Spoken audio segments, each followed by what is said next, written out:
क्या आपको कभी ऐसा लगा है जैसे कि ये दुनिया आपको डिज़र्व नहीं करती? अब ऐसा होता क्यों है?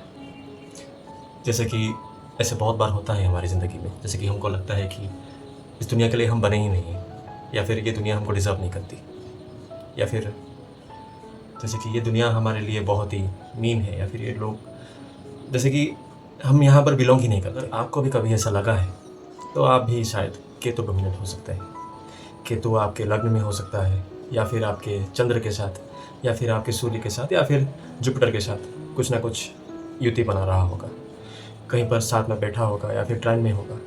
जैसे लग्न में केतु होता है, या फिर मून केतु होता है, या फिर मून के ट्राइन में केतु होता है, या फिर केतु इन कैंसर साइन जो कि कर्क साइन होता है उसमें हो सकता है, या फिर जुपिटर केतु हो, या फिर जुपिटर के आगे भी केतु। इस तरह के कॉम्बिनेशन जिनके होते हैं उनको अक्सर ज़िंदगी में बहुत सारी दुख या फिर पीड़ा का फेस करना पड़ता है। उनको हमेशा एक त्याग का थीम उनके लाइफ में बना रहता है। ये अपनी ज़िंदगी भर बस बहुत सारी चीज़ें छोड़ते चले जाते हैं, या फिर इनसे बहुत सारी चीज़ें छूटती चली जाती हैं। तो ऐसे टाइम पे इनको ऐसा फ़ील होता है कि हमारे साथ ही ऐसा क्यों हो रहा है, या फिर हम ही क्यों, या फिर ये अक्सर ऐसे बाकी लोगों से इनका उतना बनता नहीं है।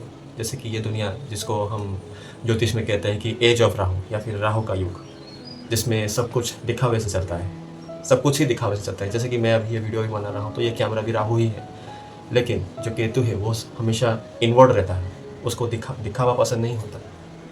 राहु चीज़ों को पाना चाहता है, लेकिन केतु चीज़ों को छोड़ना चाहता है। केतु हमेशा चीज़ों को लेट गो करना चाहता है।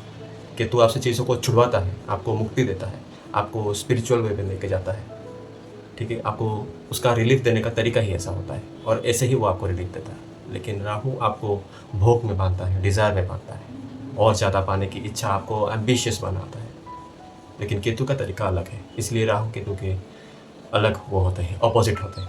तो अगर आप भी केतु डोमिनेंट पर्सन है, मतलब आपके चार्ट में भी ऐसे कुछ कॉम्बिनेशंस बने हैं, तो आपका भी ऐसा कुछ एक्सपीरियंस रहा होगा ज़िंदगी में, जैसे कि आपसे चीज़ें छूटती जाती होगी, या फिर आप खुद ही छोड़ते जाते होंगे।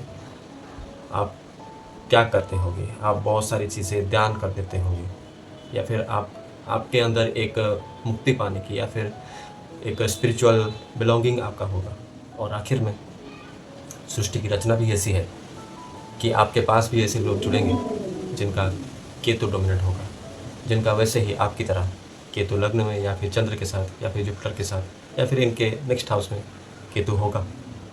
तो आगे चल के आप भी उनका दुख दर्द सुनेंगे, उनका दुख दर्द फील करेंगे, उनको हील करेंगे। तो ऐसे ही आप अपना दुख के साथ साथ दूसरों के दुख का भी हमदर्द बनेंगे। कमेंट डाउन कीजिए अगर आपके चार्ट में भी ऐसे कुछ कॉम्बिनेशंस हैं तो, और आपका क्या अनुभूति रहा है इस केतु के साथ, उसने आपको क्या दिया या फिर आपसे क्या छुड़वाया।